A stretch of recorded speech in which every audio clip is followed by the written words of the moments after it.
السلام عليكم ورحمة الله وبركاته. ازيكم يا حبايبي؟ عاملين ايه؟ يا رب تكونوا بألف خير. النهاردة ان شاء الله هنعمل مع بعض احلى واطعم في الجو الساقع ده.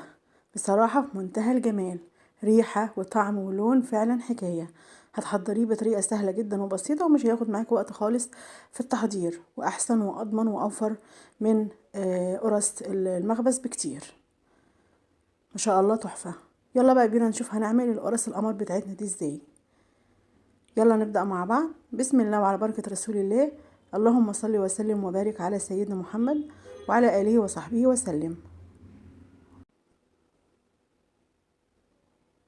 في الأول كده ايه هنجهز الخميرة بتاعتنا. أنا معايا كوباية، حطيت فيها كوباية إلا ربع من اللبن الحليب أو مية دافية.